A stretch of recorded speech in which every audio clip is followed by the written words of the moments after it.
네, 35회 골든디스크 어워즈를 아주 화려하고 안전하고 완벽하게 성료를 했는데 골든디스크 관련해가지고 여러 가지 비하인드를 한번 전하는 시간을 가져보려고 이렇게 제작진들이 모였는데요. 골든디스크 35년 하면서 처음으로 무관중 비대면 시상식을 하게 됐는데 관객 없이 이렇게 사전 녹화로 진행을 해본 소감 다들 어떠셨는지.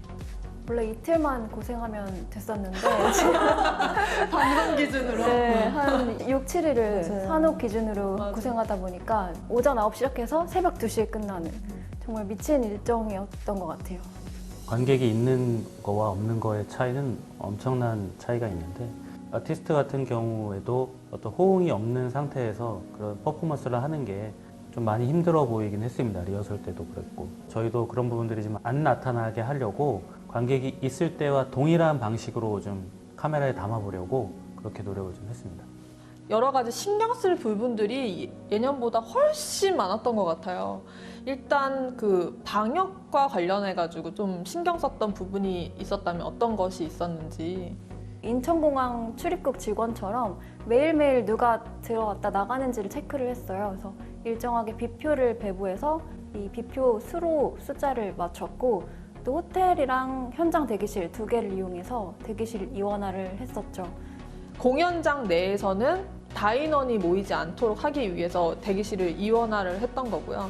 그리고 대기실 같은 경우에도 이제 동일한 대기실을 사용하지 않도록 넉넉하게 6개를 준비했고 그것도 평소보다 대기실 사이즈를 4배 정도 크게 만들어서 최대한 넓게 하고 환기도 많이 될 수 있도록 노력을 많이 했고요.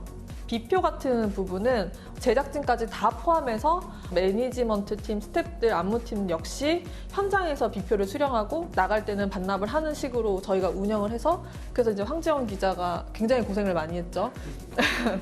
뭐 기본적으로 발열 체크, 뭐 안심콜 뭐 이런 거야 뭐 당연히 뭐 지켰던 부분이고요.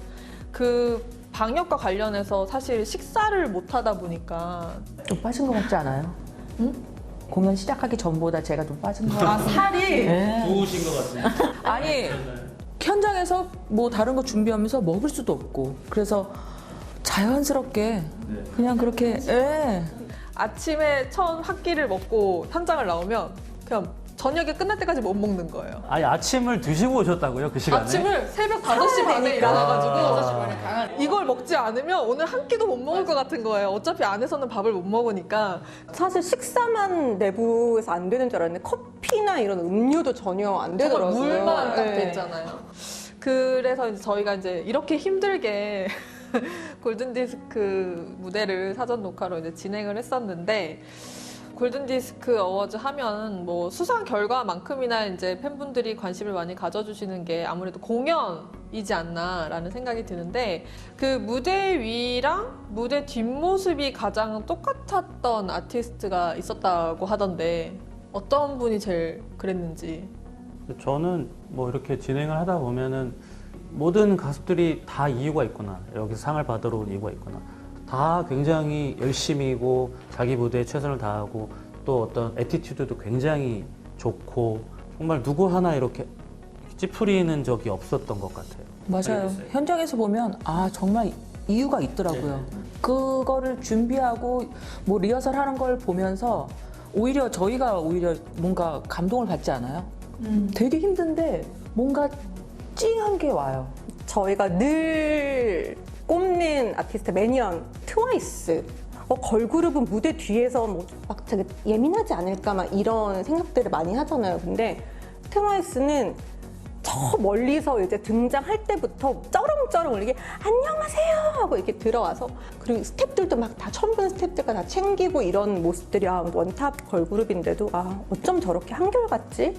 그리고 팀워크도 너무 좋은 게 무대가 크고 소리가 울리니까 트와이스 이쪽으로 이렇게 이동해주세요 하면 먼저 간 멤버들은 못 듣고 그러거든요. 그럼 뒤에서들 다현 양이 뭐 트와이스 이리 다 모여 이렇게 멤버들이 착 모여서 착 움직이고 이렇게 팀워크가 너무 좋더라고요.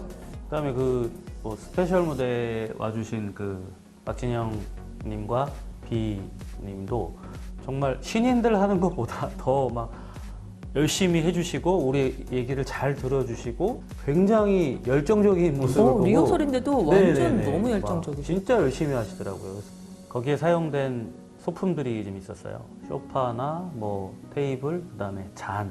우리가 준비해드리겠다고 했는데 직접 다 가지고 오셨거든요. 예, 그런 부분들도 굉장히 본받을 만한 부분이라고 생각합니다.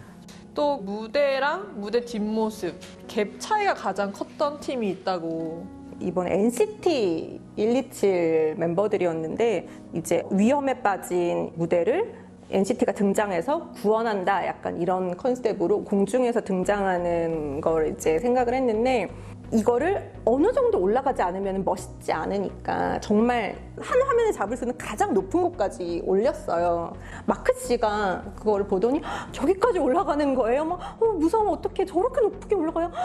그렇게 얘기해놓고 너무 맞아. 귀여운 목소리로 저 최대한 더 올라갈 수 없나요? 맞아요. 깜짝 놀랐어요. 막 저희가 올라가서. 무서우면 좀 낮춰드릴까요? 그랬더니 저 안 무서우니까 낮추시면 안 돼요? 이렇게 하고 올라가더라고요. 근데 올라가서도 어떻게 하면서 이렇게 잡고 있는데 그 모습이 너무 귀여워서 갭 차이가 정말 크다라고 생각을 했고, 실제로 그 가수분들이 타는 거기 때문에 신경을 더 많이 써요. 그래서 욕심은 나는데 조금 내려야 되나 어쩌나 그 고민하는데 아티스트들이 괜찮다고. 예 오히려 욕심을 더 내셔가지고 너무 멋있었죠.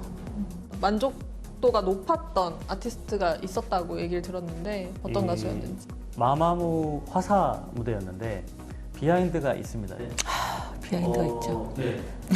무대팀이 이제 세팅을 1월 1일부터 시작을 했는데 12월 31일 날 제가 찾아뵀어요. 이거 가지고 근데 찾아뵈서 보통 짐을 그 전날 싸거든요. 저한테도 짐 다 싼 거 안 보이냐고 끝났다고 더 못 간다 했는데 제가 이거 마지막 진짜 화사는 그래도 퍼포먼스의 장인인데 우리가 이거는 해줘야 될 것 같다 해가지고 침대에 누워있는 씬이 있었어요. 그리고 이제 레퍼런스 사진을 보여주면서 감독님 이 디테일한 것까지는 안 돼도 침대만이라도 좀 살려주십시오라고 진짜 12월 31일 날 마지막을 감독님을 만나 뵙고 집에 갔는데 아니 근데 유 감독님이 항상 작가님도 마찬가지인데 문제가 뭐냐면 저희의 문제가 뭐냐면 문제인가요? 심각하죠. 왜냐하면 레퍼런스가 너무 고급스러워요. 항상 이런 레퍼런스는 도대체 어디서 가져오시는지 이 정도는 원하진 않는다. 다 안다. 하나만 딱 매트리스만 준비해 주셨 그렇게 말씀하셨잖아요. 근데 그렇게 할 수가 없어요. 왜냐하면 어디 창고에서 매트리스를 갖고 와서 아티스트한테 거기에서 퍼포먼스를 하라고 할 수 없거든요, 절대. 그러면 이 레퍼런스를 보여주지를 말으시던지. 이게 너무 앞뒤가 안 저희 맞는 다 거죠. 계획이 있죠. 그러니까 무서운 분들이에요. 예. 그래서 어쨌든 짐은 쌌고 준비 시간은 없지만 사전 녹화 다른 가수들 할 때 준비를 또 조용히 하는 거죠, 새벽에. 가장 그 감독님이 신경 썼던 무대 중 하나가 몬스타엑스 무대가 아니었나 생각하는데. 물쇼 하면은 또 모내기니까 이렇게 물 튀기는 거 이런 거 잘 보이게 하기 위해서 액자 그 안쪽에다가 조명 LED로 쫙 달고 이제 방수포도 2중 3중으로 해서 이렇게 뭔가 맺혀서 영롱하게 보이게 그렇게 준비를 했었죠.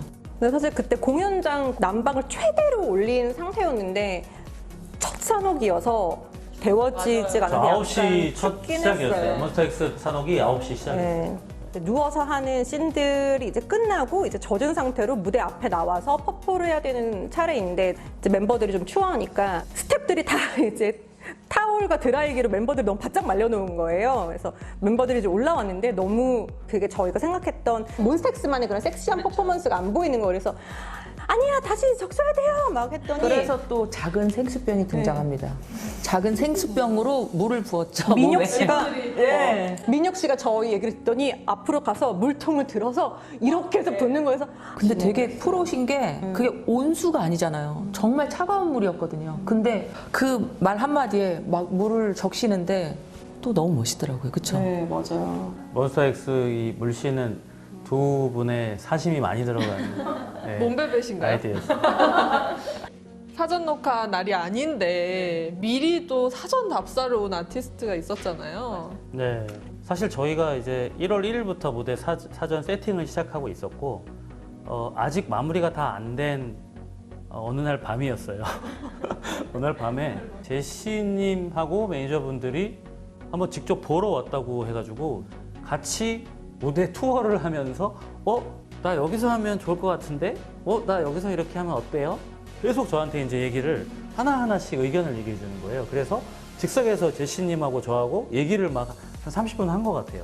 그래가지고 개인적으로도 만족스러웠고, 그렇게 직접 찾아와서 얘기를 해주는 가수가 거의 없었던 것 같아요. 네, 그래서 되게 좀 재밌는 작업이었어요. 무대 지어지기 전에 찾아온 팀이 또 더보이즈 골디 처음 출연을 하는 거라서 골디 진짜 완벽하게 잘하고 싶고, 그래서 미리 연습을 해보고 싶다고 하더라고요. 좀 걱정이 됐던 게 선우 군이 이제 파쿠르 야마카시 같은 동작으로 무대를 뛰어넘어서 올라가는 장면이 있었는데, 근데 그거를 연습을 해보고 싶은 거예요. 그래서 계속 와서 이제 연습하고 막 체크하는 걸 보니까 세트팀이 그 모습을 너무 예뻐해서 하던 일을 멈추고 올라갔다 내려갔다 하는 거를 다 체크를 해서 리허설을 다 할 수 있게 저희가 맞춰줬죠.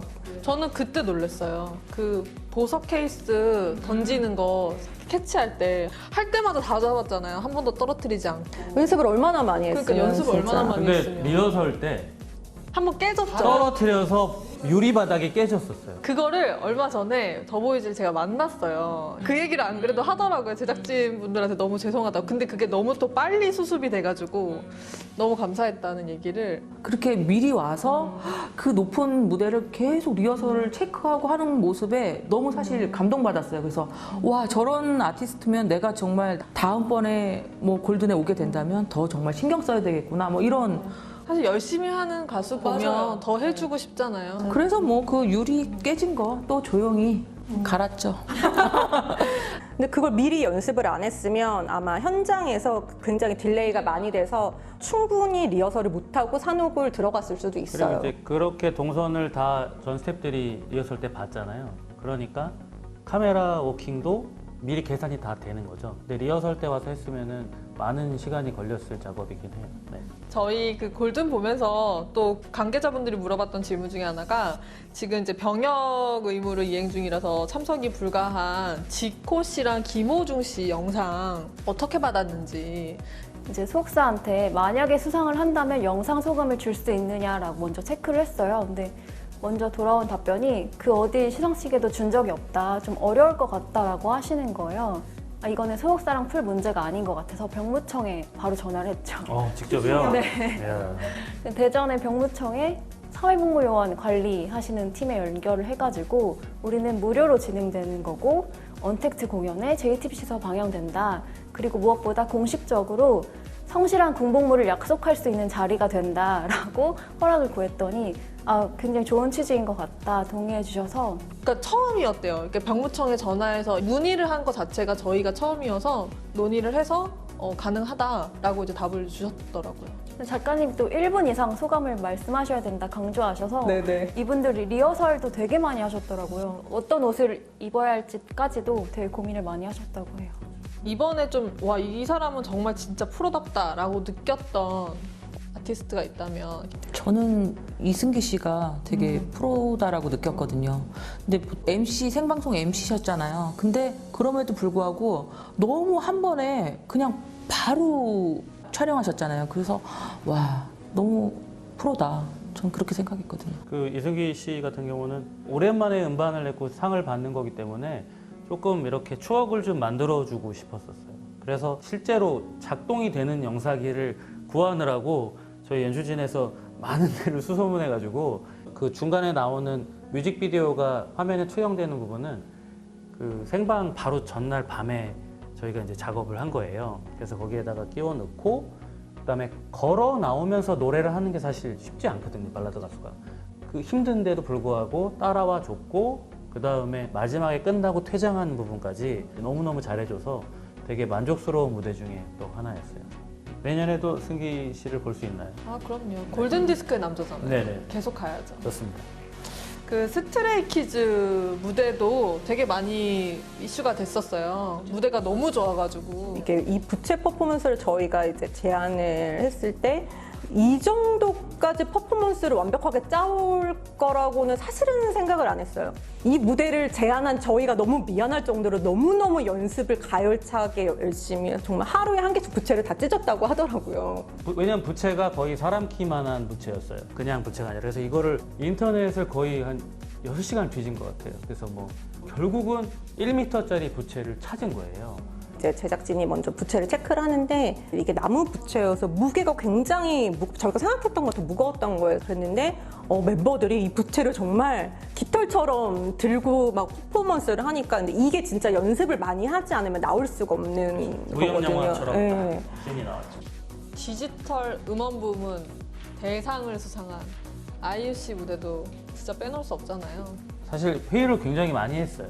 아이유 씨가 원하는 컬러감, 앵글감, 그 다음에 그 밴드들이나 어떤 크로스 하시는 분들도 같이 어우러지게 잡고 막 이런 부분들에 있어서 굉장히 많은 얘기를 나누고 진행했던 작업이었어요. 그리고 손글씨를 이제 바닥 LED에 써서 매칭시키는 부분이 있었는데 리허설을 할 때 딱 얹혀져 있는데 너무 느낌이 좋더라고요.